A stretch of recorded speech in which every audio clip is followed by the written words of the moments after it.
ఏం IT AI job అయితే join next it challenge. Job తెచ్చుకోండి, 5 లక్షలు తీసుకోండి.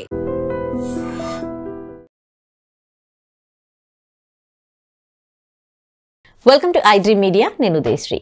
కోలన్ క్యాన్సర్ అంటే ఏంటి, కోలన్ క్యాన్సర్కి ఎటువంటి ట్రీట్మెంట్ ఉంది, వీటి సిమ్టమ్స్ ఎట్లా ఉంటాయి, ముందే ఏమన్నా ఐడెంటిఫై చేస్తే ఎట్లాంటి బెటర్ ట్రీట్మెంట్స్ మనం తీసుకోవచ్చు తెలుసుకుందాం.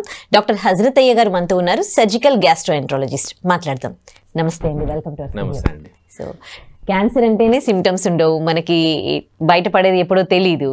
అలాంటిది కోలన్ క్యాన్సర్, వీటి సిమ్టమ్స్ అంటే ఏంటి అసలు? కోలన్ క్యాన్సర్ అంటే కోలాన్ అంటే ఒక పెద్ద లార్జ్ ఇంటెస్టైన్ అంటాం, పెద్ద పేగు. సో ఇది రైట్ సైడ్ ఉంటుంది, మిడిల్ భాగం ఉంటుంది, లెఫ్ట్ సైడ్ ఉంటుంది, దాని తర్వాత రెక్టమ్ అనే పార్ట్, దాని తర్వాత మోషన్ వచ్చే యానస్ అనే ఓపెనింగ్ ఉంటుంది. So different parts of colon ఉంటుంది. సో ఏ ఏరియాలో వస్తుందనే దాన్ని బట్టి సిమ్టమ్స్ ఉంటాయి. ఫర్ ఎగ్జాంపుల్ రైట్ సైడ్ వచ్చింది, రైట్ సైడ్ పేగు అనేది కొంచెం పెద్దగా ఉంటుంది. సో పెద్దగా ఉండడం వల్ల దాంట్లో క్యాన్సర్ వచ్చినప్పుడు అంత ఎర్లీగా కనపడదు.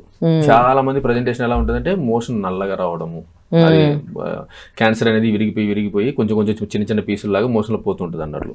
గ్రోత్ ఫాస్ట్ గ్రోత్ అవ్వడం వల్ల దానికి సరిపడా బ్లడ్ సప్లై లేక అది పడిపోతూ ఉంటుంది.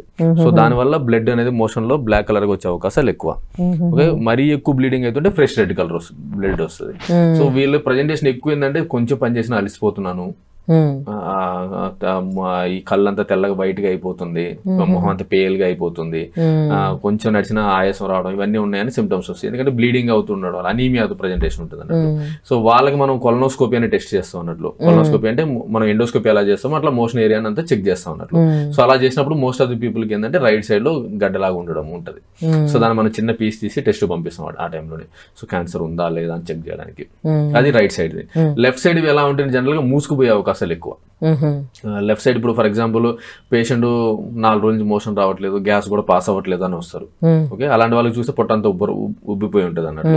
సో వాళ్ళకి సిటీ స్కాన్ కానీ అల్ట్రాసౌండ్ స్కానింగ్ చేస్తే ఏమవుతుందంటే అక్కడ క్యాన్సర్ గడ్డ వల్ల అది మూసుకుపోయినట్టు అనిపిస్తుంది. సో రైట్ సైడ్ వచ్చిందా లెఫ్ట్ సైడ్ వచ్చే దాన్ని బట్టి కూడా సిమ్టమ్స్ ఉంటాయి. కొంతమంది ఇంకోటి రెక్టమ్ అంటాం. రెక్టమ్ అంటే చివరి భాగంలో ఉన్న వాళ్ళకి మాత్రం ఫ్రెష్ బ్లడ్ వస్తుంది. ఎందుకంటే ట్రావెల్ చేసే స్పేస్ లేదు. మామూలుగా ఏంటంటే రైట్ సైడ్ వాళ్ళకి బ్లీడింగ్ అయినా మన బాడీలో ఉండే యాసిడ్ తోటి మిక్స్ అయిపోయి అది బ్లాక్ కలర్ అవుతుంది. ఇక్కడ మనకి మిక్స్ అవడానికి స్పేస్ లేదు, ఎందుకంటే మోషన్ ఏరియాకి దగ్గరగా ఉంది కాబట్టి. సో డైరెక్ట్ గా ఫ్రెష్ బ్లడ్ పాస్ అవుతుంది. సో చాలా మంది ఏంటంటే దీన్ని పైల్స్ అని నెగ్లెక్ట్ చేయడం స్టార్ట్ చేస్తారు. ఓకే, సో మనకి ఫ్రెష్ బ్లీడ్ అవుతుంది కదా, ఇది పైల్స్, దీనికి పైల్స్ ట్రీట్మెంట్ వాడుకుందాం అని చాలా వరకు నెగ్లెక్ట్ చేసే అవకాశాలు ఎక్కువ. సో ఎప్పుడైనా బ్లీడింగ్ ఉంది అంటే ఫస్ట్ మనం గ్యాస్ట్రోఎంట్రాలజిస్ట్ కలిసి అట్లీస్ట్ టెస్ట్లు అవసరం లేకపోయినా ప్రాక్టోస్కోపీ అంటాం. అంటే బెడ్ సైడ్ మనం చిన్న ఇన్స్ట్రుమెంట్ పెట్టి చూస్తాం అన్నట్లు గడ్డలాగా ఉందా లేదా, పైల్స్ ఉన్నాయా లేదా అని. పైల్స్ ఉన్నాయా, ఓకే. పైల్స్ లేవంటే కొలనోస్కోపీ చేయించుకోవాలి. ఎందుకంటే పైనుంచి బ్లీడింగ్ అవుతుంది, సో ఏదో రీజన్ ఉంది. ఆ రీజన్ ఏంటి అనేది మనం కొలనోస్కోపీలో చూసుకోవాలి. చాలా మంది నెగ్లెక్ట్ చేసేది ఇదే ప్రాబ్లం. ఓకే, మీరు చెప్తున్న సిమ్టమ్స్ అన్ని కూడా అంటే దీంట్లో క్యాన్సర్ లో ఏవైనా స్టేజెస్ ఉంటాయి కదా, 4 గ్రేడ్స్ లాగా ఉంటాయి కదా. సో ఫస్ట్ గ్రేడ్ లో ఇట్లా యూజువల్ గా first and second grade identify చేయడం వెరీ డిఫికల్ట్, తెలియదు. నువ్వు మనం రెగ్యులర్ యాన్యువల్ చెకప్స్ చేసుకుంటే తప్ప యూజువల్ గా first and second stage general గా తెలియదు.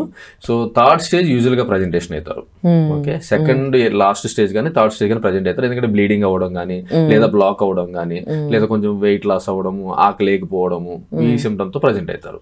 యూజువల్ గా సెకండ్ టు థర్డ్ స్టేజ్ లో తెలుస్తాయి. ఓకే, ఒకప్పుడు అంటే క్యాన్సర్ వచ్చిందంటే ఎంత ట్రీట్మెంట్ తీసుకున్నా కానీ వాళ్ళకి ఇంకా లైఫ్ స్పాన్ ఒక 4 years ఎక్స్టెండ్ అని అంటుండే.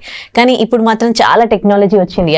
థర్డ్ గ్రేడ్ లో ఒకవేళ ఐడెంటిఫై అయ్యింది అనుకోండి, ఏదైనా ట్రీట్మెంట్ తర్వాత ఇప్పుడు third most of the case మేము చేసే ఆపరేషన్ అన్ని ఆల్మోస్ట్ థర్డ్ స్టేజ్ లోనే ఉంటాయి. ఓకే, ఈవెన్ 4th స్టేజ్ కూడా ఇప్పుడు ట్రీట్మెంట్స్ ఉన్నాయి. ఓకే, సో ఎస్పెషల్లీ ఏంటంటే మిగతా క్యాన్సర్లతో పోలిస్తే కోలాన్ క్యాన్సర్ అనేది కొంచెం బెటర్.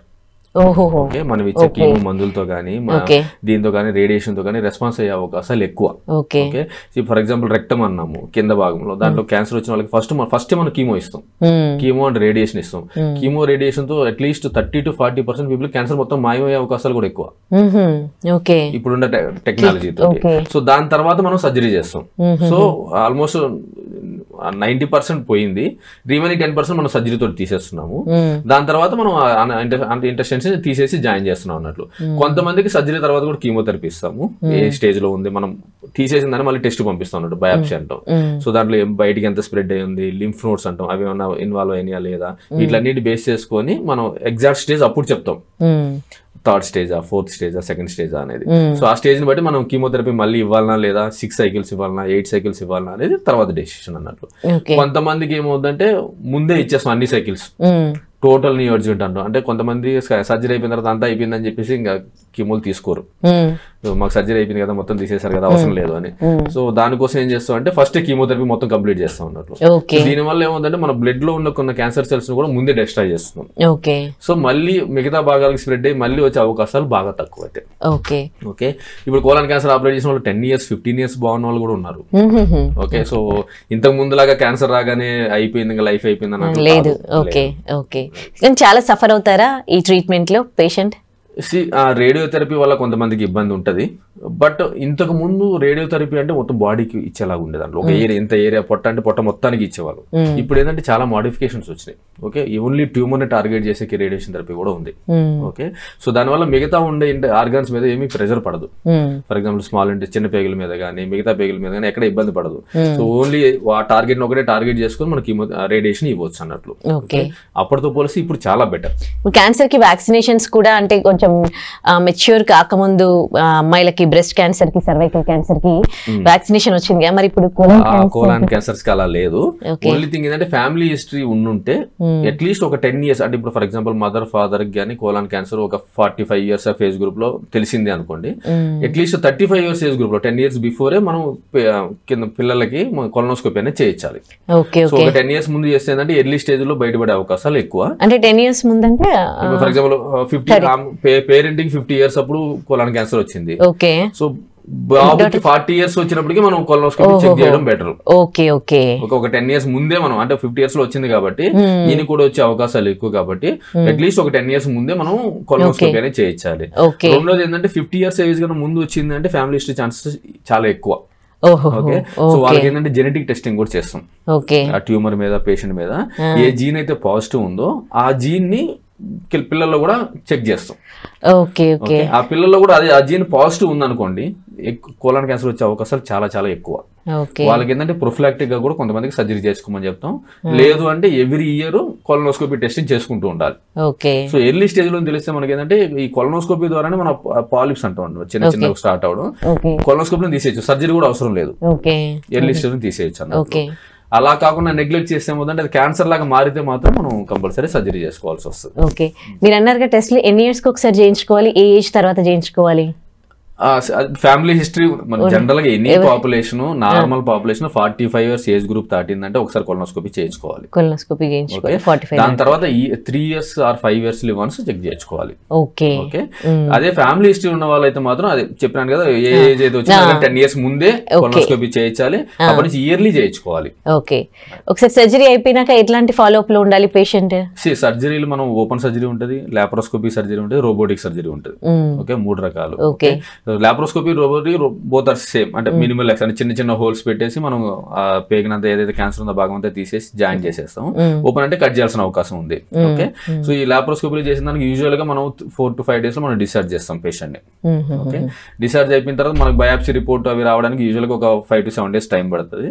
సో ఈ 5 to 7 days తర్వాత బయాప్సీ చూసుకొని ఈ వూండ్ అన్ని మనం వేసిన హోల్స్ అన్ని క్లోజ్ అయిపోయిన తర్వాత ఆ స్టేజ్ ని బట్టి మనం కీమోథెరపీ స్టార్ట్ చేయాల్సి వస్తుంది. ఓకే, సో ఆ chemotherapy 6 cycles or 8 cycles usual గా. కీమో తర్వాత it's normal only, but first 2 years అనేది ఎవ్రీ 6 months కి ఫాలో అప్ ఉండాలి. అంటే మళ్ళీ ఏమైనా ఇబ్బంది ఉందా లేదా చూసుకోవడానికి. తర్వాత ఇయర్లీ వన్స్ మనం స్కానింగ్ చేసుకుంటుండాలి. Right, thank you so much for the information. Sir, one life lesson what medicine has taught you. Whatever you can do without expecting.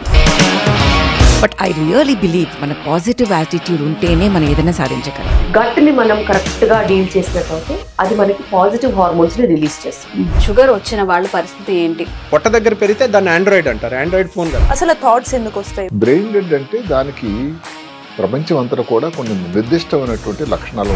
మానసికంగా ధైర్యంగా ఉంటే క్యాన్సర్ జయించవచ్చు. You are a doctor for a cause sir, అంతే. వాళ్ళకి వచ్చిన ఆదాయం కాకుండా free service ఎంతమందికో చేస్తారు.